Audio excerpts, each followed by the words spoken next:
Hello everyone, welcome back to the YouTube channel all over learning for you. और आज हम जो topic start कर रहे हैं वो 9th स्टैंडर्ड का 4th चैप्टर है साइंस का, measurement of matter. And yes, measurement of matter is very necessary. और एक बात मैं आपको बता दूं, अगर आप लोगों ने हमारे पहले वीडियोस नहीं देखे हैं चैप्टर के तो मैं आपको जो है आई बटन पे दे देता हूं, आप जाके देख लो। हमने 9th के ऑलरेडी बहुत सारे वीडियोस पोस्ट कर दिए हैं। और यस, अगर आप न्यू हो चैनल पे तो प्लीज लाइक शेयर सब्सक्राइब जरूर करना। यस, तो हम बात करते हैं मेजरमेंट ऑफ मैटर के बारे में। तो what is measurement of matter here? देखो, जब हम किसी मैटर की बात करें तो सबसे पहले तो आपके बुक में ना कुछ क्वेश्चंस दिया गया है चैप्टर स्टार्ट होते ही, राइट। जो क्वेश्चंस मैं रीड करता हूं उनके आंसर भी हम देने की कुछ कोशिश करेंगे। यस, तो पहला देखो, आपको कैन यू रिकॉल वाला जो है क्वेश्चन दिया है, कैन यू रिकॉल में, तो वहां पे इन्होंने फर्स्ट क्वेश्चन पूछा है what is the Dalton's atomic theory. देखो, डाल्टन ने जब एटॉमिक थियरी दी थी तो डाल्टन ने बताया था कि यहाँ पे जो भी मैटर्स इस यूनिवर्स में प्रेजेंट है वो सारे मैटर्स किसी एक इंडिविजुअल पार्टिकल से बने जिनको उन्होंने एटम बोला था। फिर ये भी बताया था कि वो एटम जो है वो अलग अलग मतलब there are different types of element, ठीक है, और हर एक एलिमेंट का अपना एटम है। और इन एटम का जो है कुछ प्रॉपर्टीज है, मतलब इन एटम का एक प्रॉपर उनको हम बोल सकते हैं, उनकी कुछ प्रॉपर्टीज है, फिजिकल प्रॉपर्टीज है। हम ऐसे बोले कि वो एटम का एक प्रॉपर वेट है, तो इसका मतलब हम उन एटम्स को जो है मेजर कर सकते हैं। That means they are the measurable quantities, बराबर। और अगर ऐसी क्वांटिटी जो मेजरेबल है तो दैट मीन्स अगर उन क्वांटिटीज में थोड़े से भी वेरिएशंस आते हैं तो we will get to see a result और we can get to see a large variation in our output, ठीक है। तो इसका मतलब ये होता है कि अगर ये मेजरेबल क्वांटिटी है तो इनको मेजर कर सकते हैं, इनसे हम बहुत सारी चीजें अलग अलग बना सकते हैं, राइट, इनके क्वांटिटीज, इनके रेशियो को चेंज करके। तो यहाँ पे हमें मेजरमेंट का जो है जानना बहुत जरूरी है। तो अब हम यहाँ पे क्या करते हैं, तो यहाँ पे जो डाल्टन्स थियरी थी, डाल्टन्स थियरी में तो जैसे मैंने बताया कि डाल्टन ने जो है बता दिया था कि कैसे जो है एक मैटर जो है एक एटम से बना हुआ है और वो एटम जो है इंडिविजुअल पार्टिकल है, उसको हम बाद में जो है फर्दर डिवाइड नहीं कर सकते हैं, ठीक है। इसके बाद आपको क्वेश्चन पूछा गया है what are the compounds form, right, how are the compounds form. अब देखो, कंपाउंड्स कैसे फॉर्म होते हैं। अब हमें पता है कि यहाँ पे डाल्टन थ्योरी ने तो बता दी कि हमारे पास जो है एलिमेंट्स हैं, but when this elements combine together तो they will form a compound. उसका एग्जांपल आपको भी नीचे पता चलेगा नेक्स्ट क्वेश्चन में। What are the molecular formulas of salt, सैलक्लाइन, वाटर, देन लाइमस्टोन, ठीक है, और लाइम। तो इन सबका आपको पूछा गया है कि इनका मॉलिक्यूलर फॉर्मूला क्या है बच्चों। यस, तो मॉलिक्यूलर फॉर्मूला देखो, सबसे पहले उन्होंने बोला मॉलिक्यूलर फॉर्मूला फॉर सॉल्ट। अब जैसे हमने कहा कि हमारे जो कंपाउंड है, कंपाउंड क्या होता है, दो तीन एलिमेंट्स को मिलके बनते हैं, ठीक है। तो जैसे NaCl, ये हमारा क्या हो गया, सॉल्ट हो गया, कॉमन सॉल्ट बात करें हम यहाँ पे। फिर आपको पूछा गया है सैलक्लाइन, राइट। तो सैलक्लाइन का जो मॉलिक्यूलर फॉर्मूला है बच्चों वो है कैल्शियम हाइड्रोक्साइड, ठीक है। तो यहाँ पे कैल्शियम और OH के जो दो ग्रुप होंगे, तो आप यहाँ पे देख सकते हो एक कैल्शियम है और एक हाइड्रोक्साइड ग्रुप है, ठीक है। ये दोनों कंबाइन होकर कंपाउंड बन रहे हैं और ये इनका मॉलिक्यूलर फॉर्मूला है। फिर आपको बोला गया है water, that everyone no, H2O, ठीक है। फिर आपको उसमें बोला गया है लाइम। अब लाइम कैल्शियम ऑक्साइड होता है, ठीक है, तो calcium oxide is your lime. अच्छा, ये हम कैसे लिखते हैं मॉलिक्यूलर फॉर्मूला ना, ये आपको इस चैप्टर में पता चलेगा। जैसे हम ये मॉलिक्यूलर फॉर्मूला बना रहे हैं तो on what basis we are writing this molecular formula, और हम कैल्शियम को CaQ लिखते हैं, हाइड्रोजन को HQ लिखते हैं, ठीक है। ये सारी चीजें आपको इस चैप्टर में पता चलेगी।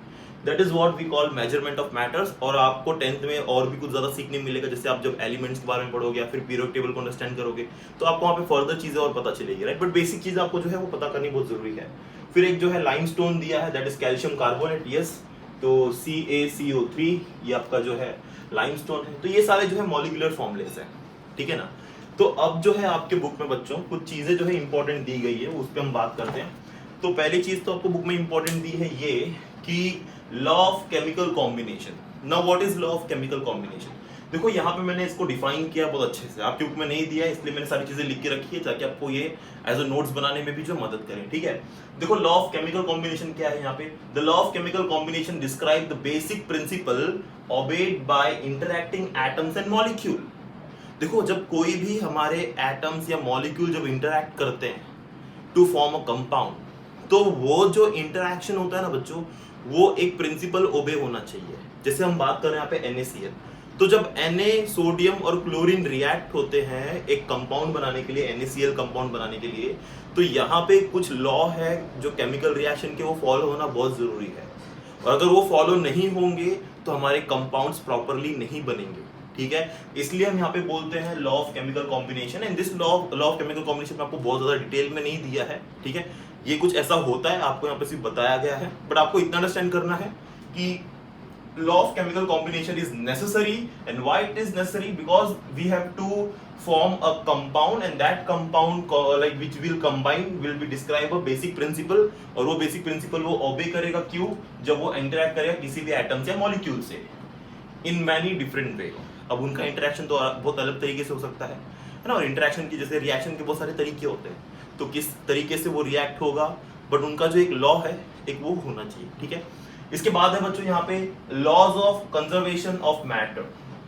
देखो law of conservation of matter में अब आपको यहाँ पे तो मैं डेफिनेशन बता दूं क्या है इसका, फिर उसको अंडरस्टैंड करेंगे बहुत अच्छे से। देखो इन मैनी केमिकल रिएक्शन, कोई भी केमिकल रिएक्शन की बात करें हम, the total weight of the reactant, हम बात करेंगे यहाँ पे टोटल वेट किसका, रिएक्टेंट का, तो total weight of reactant is equal, वो इक्वल है किसके साथ, टोटल वेट ऑफ प्रोडक्ट के साथ। अब बहुत सारे बच्चों के अंदर माइंड में आ रहा है ये रिएक्टेंट प्रोडक्ट क्या है, तो आपको बता दूं मैं, जब भी हम कोई रिएक्शन करते हैं, जैसे मैं सिंपल आपके लिए एग्जांपल लेता हूं, ये NaCl का ही, तो मैंने क्या किया, सोडियम लिया, उसको रिएक्ट कर दिया क्लोरीन के साथ, मुझे मिल गया क्या, NaCl, ठीक है। तो ये हमारा एक सिंपल रिएक्शन है।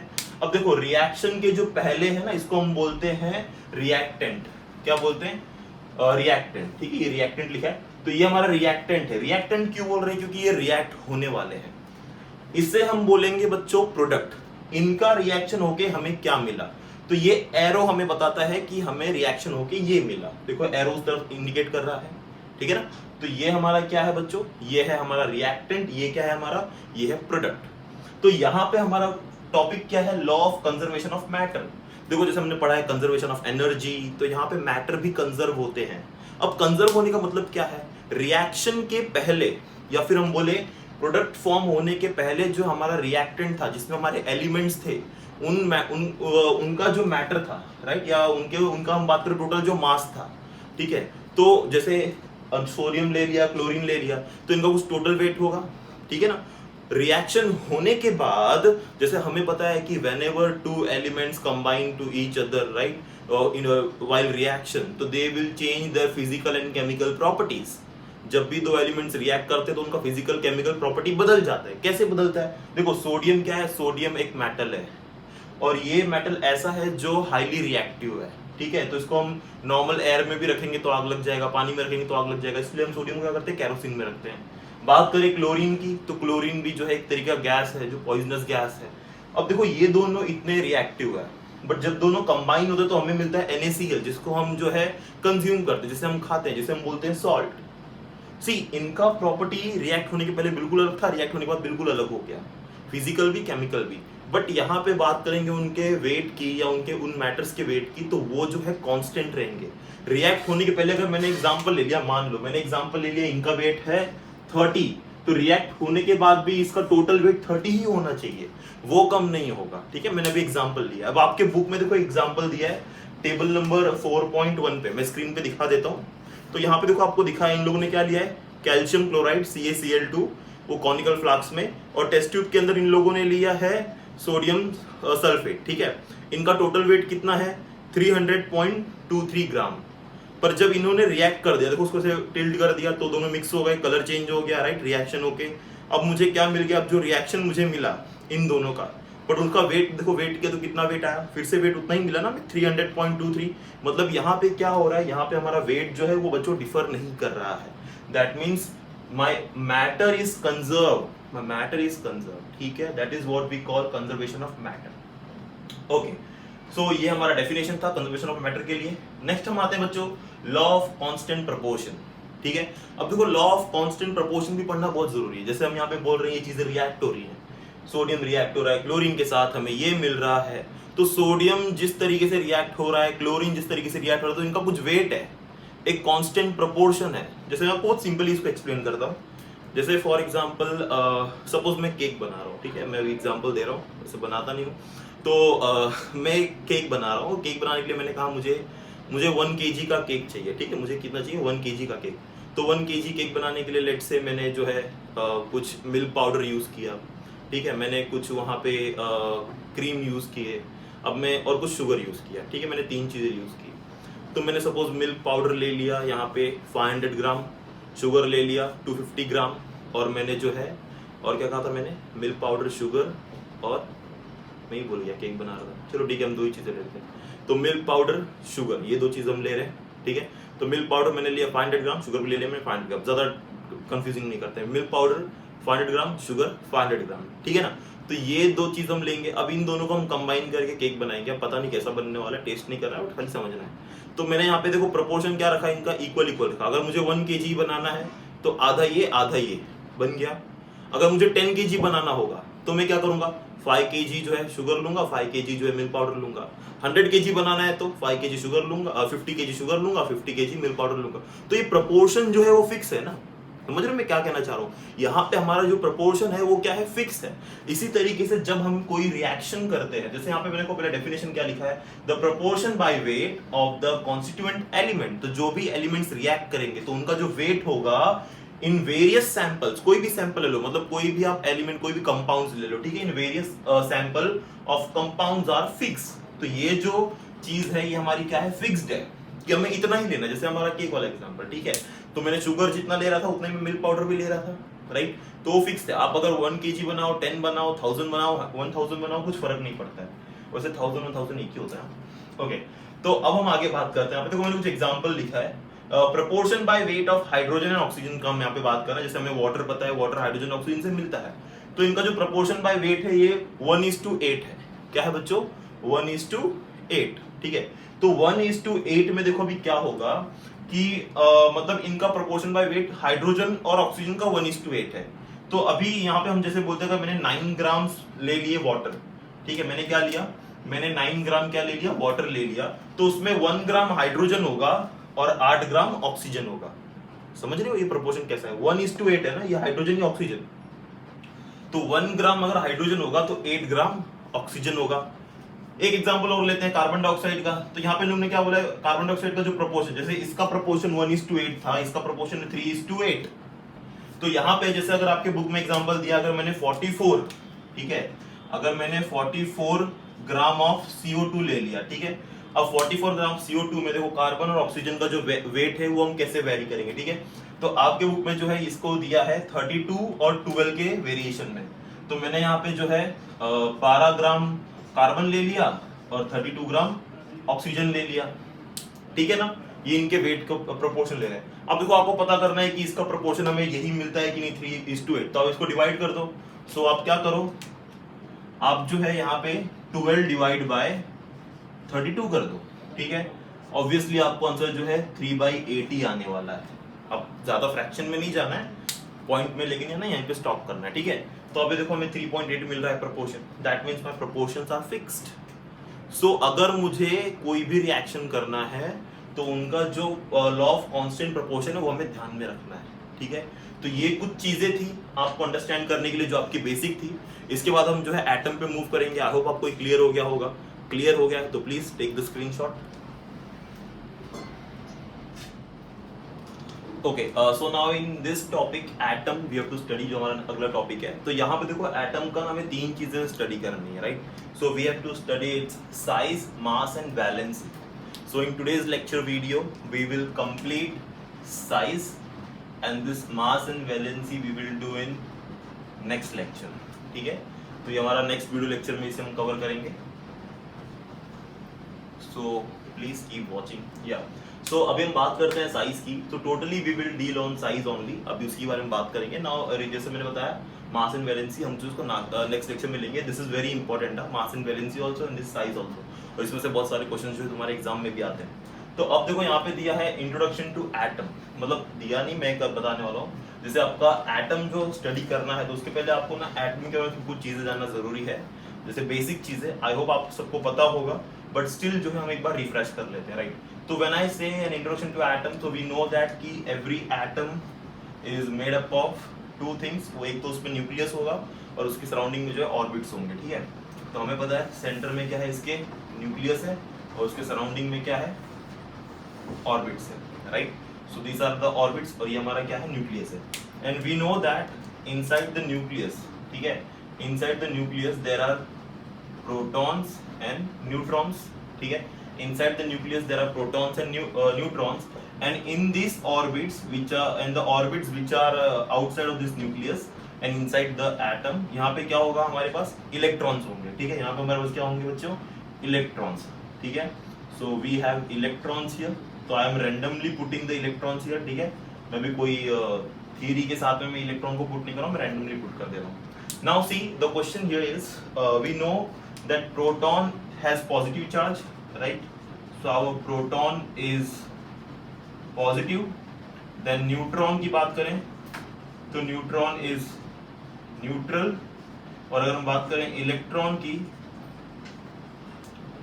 ठीक है, तो इलेक्ट्रॉन क्या है हमारा, नेगेटिव चार्ज, ठीक है। तो ये इन पे ऊपर चार्जेस है, प्रोटॉन पे पॉजिटिव चार्ज है, न्यूट्रॉन पे जो है न्यूट्रल है, और इलेक्ट्रॉन पे जो है नेगेटिव चार्ज है, ये आपको पता है। अभी हमें पता है कि जो एटॉमिक मास नंबर हम लेते हैं तो वो हम प्रोटॉन और न्यूट्रॉन के बेस पे लेते हैं। So the total mass is considered as atomic mass number proton and neutron basis. And again if we talk about its size, अभी हमें साइज की बात करनी है, ठीक है। ये बेसिक चीजें हो गई हमारे एटम के लिए। An atom consists of these three parts which have the charges, such charges. Okay. Now if I talk about the size, अगर हम यहाँ पे साइज की बात करें तो हम साइज को यहाँ पे जो है कैसे जो है डील करेंगे, ठीक है। मैं एक काम करता हूँ, मास को भी अभी कवर कर लेता हूँ, मास ऑफ एन एटम, फिर हमारा जो है रह जाएगा वैलेंसी पार्ट। बट यस, मास में भी पूरा कंप्लीट नहीं कर पाऊंगा बिकॉज मास जो है और ज्यादा एक्सटेंडेड है, जिसमें मॉलिक्यूलर मास वगैरह भी करेंगे, तो मैं आपका मास करवा दूंगा आज, बट मॉलिक्यूलर मास, ठीक है, तो हम मास तो कर लेंगे आज, ठीक है। नेक्स्ट वीडियो के लिए हम जो इसे रख देंगे, बट हमारा जो मॉलिक्यूलर मास होगा, ओके, तो मॉलिक्यूलर मास को हम जो नेक्स्ट लेक्चर में करेंगे, ओके। सो मास की कुछ चीजें हम कर लेंगे, ठीक है। सो यहाँ पे प्रोटॉन, न्यूट्रॉन, इलेक्ट्रॉन हो गए हमारे पास एटम्स हो गए। अब देखो हमें साइज के बारे में बात करनी है, atomic size. Now see atomic size is determined how. So atomic size is determined from the nucleus to the outer most orbit, जिसको हम बोलेंगे एटॉमिक रेडियस। क्या बोलेंगे हम इसे, atomic radius, okay. So atomic radius क्या होगा, सेंटर से लेके, ठीक है, सेंटर से लेके आउटर मोस्ट ऑर्बिट तक का, जहां तक इलेक्ट्रॉन है। अब देखो अगर फर्स्ट ऑर्बिट में इलेक्ट्रॉन है, सेकंड थर्ड में नहीं है, तो उन्हें काउंट नहीं करना है, ठीक है। तो आपके लिए आउटर मोस्ट रेडियस सिर्फ ये हो जाएगा, या फिर रेडियस ऑफ द एटम ये हो जाएगा। अगर सेकंड तक इलेक्ट्रॉन गए हुए हैं तो ये हो जाएगा, थर्ड तक गए हुए हैं तो ये हो जाएगा, फोर्थ तक गए हुए हैं तो और आगे तक लेके जाओ, तो that will become your atomic radius. और मैं बता दूं एटॉमिक रेडियस जो होता है, तो एटॉमिक रेडियस को आप क्या लिखोगे, the distance between the nucleus to the outer most orbit, ठीक है। सो न्यूक्लियस से आउटर मोस्ट ऑर्बिट तक का जो डिस्टेंस है, that we call atomic radius. And atomic radius is measured, या generally it is measured in nanometer, ठीक है। सो उसको हम एनएम से डिफाइन करते हैं, जैसे सेंटीमीटर होता है वैसे ये नैनोमीटर है, ठीक है। और बता दूं मैं आपको नैनो मतलब क्या होता है, तो यहाँ पे जो नैनोमीटर है ये होता है 10⁻⁹ metre. So this nano is 10⁻⁹ जैसे हम किलोमीटर बोलते हैं तो किलो मतलब 10⁻³ 10 पावर 3, तो ये 10⁻⁹ या 10⁻⁻⁹ metre. So this is what our nanometre and this is the size, in general size of an atom, ठीक है। तो ये इन जनरल साइज एक एटम का जो कि नैनोमीटर्स में होता है, okay. So this is what our size of an atom. Size में आपको इतने ही करने हैं। अब हम बात करते हैं next the mass of an atom के बारे में, ठीक है।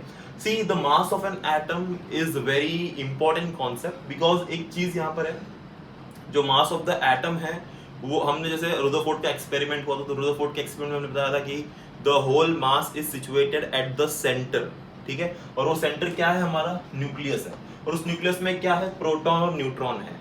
And see proton and neutron together called as nucleons, क्या बोलते हैं हम, न्यूक्लियॉन्स, ठीक है। Proton and neutron together called as nucleons. तो इन दोनों का जो टोटल मास होगा उसको हम बोलेंगे atomic mass number. So the total mass of proton and neutron present in any atom या फिर inside the any nucleus is called as atomic mass number। तो बट यहाँ पे क्वेश्चन ये था कि this atom is so tiny 10⁻⁹ size देखो कितना छोटा है इसका। सो अगर इतना छोटा साइज का अगर एक एटम है तो उसका मास कैसे डिटरमाइन करेंगे। See even though it has a very small size, Rutherford के जब experiment with the gold foil वाली अगर आपने 8th स्टैंडर्ड में पढ़ा होगा, तो वहां पे रुदरफोर्ड ने एक ये भी स्टेटमेंट दिया था कि atom consist of lots of empty space. Atom के अंदर बहुत सारे एम्प्टी स्पेसेस हैं, तो एटम में इतना एम्प्टी स्पेस होने का इसका मतलब यहाँ पे जो साइज अगर इतना छोटा है और उसमें बहुत सारे एम्प्टी स्पेसेस भी है, तो ऑब्वियसली जो ये न्यूक्लियस का जो मतलब न्यूक्लियस के अंदर जो हमारे टोटल प्रोटॉन न्यूट्रॉन प्रेजेंट है, तो इनका मास तो और भी छोटा हो जाएगा, राइट। तो लेट्स सी क्या होता है। तो यहाँ पे क्वेश्चन था how to determine its mass. So this question arise in front of the scientist कि हम किसी भी एटम का जो है मास कैसे डिटरमाइन करें, किस बेसिस पे डिटरमाइन करें। तो बहुत सारी क्वेरी चली, कैसे डिटरमाइन होगा, क्या करेंगे, कैसे करेंगे। तो यहाँ पे जो है एक चीज निकल के आई, वो है relative mass of an atom. तो हमने एक कॉन्सेप्ट निकाला, हमने कॉन्सेप्ट क्या निकाला, relative mass of an atom. तो हमने रिलेटिव मास का कॉन्सेप्ट निकाला, मतलब हम यहाँ पे क्या करेंगे, किसी भी एटम का जो मास होगा किसी के रिलेशन में कंपेयर करेंगे। मतलब हम उसका एग्जैक्ट मास अगर नहीं बता पा रहे तो हम उसे क्या करेंगे, कंपेयर करके जो उसका मास बताएंगे। समझ रहे हो क्या कह रहे हैं? तो what we thought of relative mass. Relative mass that means we are comparing mass of any element with respect to some element. तो अगर मुझे मास कंपेयर करना है किसी एलिमेंट का तो मुझे एक रेफरेंस चाहिए, ठीक है। सो मुझे यहाँ पे एक रेफरेंस चाहिए जिसके रेफरेंस में मैं उसका मास कंपेयर करूंगा, ठीक है। तो यहाँ पे हम अगर रेफरेंस की बात करें तो रेफरेंस किसे माना गया, so hydrogen is chosen as a reference. तो यहाँ पे जो हमारा हाइड्रोजन एटम था या हाइड्रोजन एलिमेंट था, तो इसे हमने जो है एज अ रेफरेंस माना, किस लिए, रिलेटिव मास कॉन्सेप्ट के लिए। तो रिलेटिव मास कॉन्सेप्ट के लिए हमने हाइड्रोजन को चूज किया एज अ रेफरेंस पॉइंट। अब हमें पता है कि हाइड्रोजन में सिर्फ एक प्रोटॉन है, राइट। हाइड्रोजन के अंदर सिर्फ एक प्रोटॉन है, तो उसमें सिर्फ एक प्रोटॉन है, तो उसका एटॉमिक मास क्या हो जाएगा बच्चों, 1 हो जाएगा, right. So atomic mass hydrogen में कितना हो जाएगा, 1। तो अब यहाँ पे देखो क्या चीज निकल के आई, due to this the atomic mass of various atom is equal to their atomic mass number. तो ये कॉन्सेप्ट की वजह से जब हमने हाइड्रोजन को चूज किया फॉर रेफरेंस पॉइंट जो फॉर रिलेटिव मास, तो जिसका एटॉमिक मास नंबर खुद 1 ही है, तो अगर इस हिसाब से अगर हम देखें तो हम किसी भी अगर एलिमेंट को कंसीडर करते हैं तो उसका तो एटॉमिक मास उसके प्रोटॉन और न्यूट्रॉन का एडिशन हो जाएगा। एक एग्जांपल लेते हैं, जैसे हमने एग्जांपल लिया नाइट्रोजन। अब हमें पता है नाइट्रोजन में जो है 7 प्रोटॉन है, 7 न्यूट्रॉन है, ठीक है। तो 7 + 7 कितना हो जाएगा, 14। 7 + 7 कितना हो जाएगा, 14। सो आई कैन से दैट मैं यहाँ पे एक स्टेटमेंट दूंगा, the mass of nitrogen atom is, ठीक है। मैं बोलूंगा mass of nitrogen atom is, मैं स्टेटमेंट बोल रहा हूँ, तो थोड़ा सा लिख देता हूँ यहाँ पे। सो मैं लिखता हूँ the mass of nitrogen atom is 14 times of hydrogen atom. तो ये हमने स्टेटमेंट दिया, बराबर। मतलब हाइड्रोजन का 14 टाइम्स, तो अगर मैंने बोला 14 × 1, तो ये 14 into mass of the hydrogen जिसको हमने रेफरेंस पॉइंट चूज किया था, तो इक्वल टू क्या है मेरा आंसर 14। तो ये मेरा हो गया क्या, mass of the nitrogen atom. But ये कॉन्सेप्ट भी ठीक है, हमने इसको अप्लाई किया बहुत जगह, बट यहाँ पे एक ना जो है हम बोल सकते हैं ड्रॉबैक भी था। इसका ड्रॉबैक क्या था, मैंने यहाँ पे लिखा है many elements came out to be fractional. तो मैनी एलिमेंट्स, मैं यहाँ पे मैनी एलिमेंट्स मास बोलना चाहता हूँ, तो मैनी एलिमेंट्स रिलेटिव मास, तो बहुत सारे एलिमेंट का जो रिलेटिव मास था वो हमें एक फ्रैक्शनल वैल्यू दे रहा था, राइट। मतलब हमें यहाँ पे जो आंसर मिल रहे थे वो पॉइंट्स में आ रहे थे, रिलेटिव मास। तो अगर वो रिलेटिव मास पॉइंट्स में आ रहा है तो मैं उसे फिर इससे कैसे कंपेयर करूंगा। तो ये एक प्रॉब्लम जनरेट होने लगी आगे चल के। तो इस प्रॉब्लम को टैकल करने के लिए हमने क्या सोचा, हमने ये सोचा कि हमने जो रेफरेंस एटम चूज किया है रिलेटिव मास कॉन्सेप्ट के लिए उसे हम चेंज कर देते हैं। तो उन्होंने क्या किया, उसे चेंज करके जो है बहुत सारी रिसर्च हुए किसे रखा जाए, तो यहाँ पे चूज किया गया किसे, फिर यहाँ पे चूज किया गया जो है कार्बन को। Now see, in 1961 carbon is chosen as a reference element, so now the relative atomic mass of an carbon is accepted as 12। तो अब हमने कार्बन का जो रिलेटिव मास एक्सेप्ट किया 12 किया। हाइड्रोजन का कितना था, 1। कार्बन का कितना है, 12। तो अब मैं किसी भी एलिमेंट का अगर मास बताना चाहूंगा तो मैं कार्बन के रिस्पेक्ट में बताऊंगा। जैसे हम सिंपल एग्जांपल लेते हैं, मैं बताना चाहता हूँ हाइड्रोजन का, तो मेरे को हाइड्रोजन का पता है कितना आंसर आना चाहिए, 1। तो मैं 12 कार्बन है मेरे पास, ठीक है, इनटू अबाउट 12 1 डिवाइड बाय 12। अब इसे सॉल्व करो तो what answer you will get 1 only. तो यहाँ पे क्या हो गया, हमने इस तरीके से आंसर निकाला, ठीक है। बट ठीक है, ये सारी चीजें चलती रही, हमने कार्बन को लिया, बाकी सारे एलिमेंट्स का भी कार्बन के बेसिस पे हमने जो है कैलकुलेट किए। तो अब यहाँ पे एक चीज और आ गई जिसको हम बोलेंगे atomic mass unit. So with the help of atomic mass unit अब ये सारी चीजें निकल गई। अब हम जो यूनिट देते हैं, देखो हमें मास डिफाइन करना था, तो यहाँ पे डेल्टन ने जो एक थ्योरी दी, तो यहाँ पे बोलेंगे now instead of relative mass relative atomic mass we have a unit of atomic mass, ठीक है, या जिसको हम बोलेंगे एटॉमिक मास यूनिट, जिसको हम कहते हैं डेल्टन। तो यहाँ पे डेल्टन ने जो है एक रिलेटिव एटॉमिक मास यूनिट हमारे पास है, जिसको हमने नाम दिया डेल्टन, और जिसका सिंबल हमने रखा यू। सिंबल हमने क्या रखा? Small u. तो small u is the symbol of Dalton which is my atomic mass unit, right. तो ये एक यूनिट है, एक सिंबल है, किसके लिए? किसी भी मास को रिप्रेजेंट करने के लिए, ठीक है, एटॉमिक मास को रिप्रेजेंट करने के लिए। तो अभी हम एटॉमिक मास को जो है एटॉमिक मास में जो है यू में टर्म में रिप्रेजेंट करेंगे, ठीक है। तो यहाँ पे मैं बता दूं आपको, अगर 1 यू की value see you can see in your textbook, right. तो आपकी टेक्स्ट बुक में पेज नंबर जो है 50 पे देखोगे तो आपको जो ये वैल्यू दी गई है, राइट, 1 यू का वैल्यू दिया गया है। दे हैव गिवन यू, मैं यहाँ लिख देता हूँ, 1 u is equal to, right, ये 1 और ये u क्या है हमारा? Atomic mass unit, right. This 1 u is equal to 1.16605394 into 10 raised to -27 kg।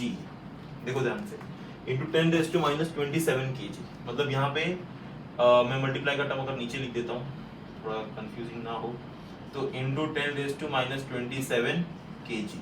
तो उसका मतलब 1 atomic unit is equal to this much kg, ठीक है। तो अगर हम एक एटॉमिक यूनिट को लेते हैं तो वो इक्वल हो जाता है इतने kg के साथ, ठीक है। तो this was all about the mass. But यहाँ पे जैसा मैंने बताया कि मास जो है वो और आगे हम डील करेंगे मॉलिक्यूलर मास को, जो कि हम नेक्स्ट लेक्चर में करने वाले हैं।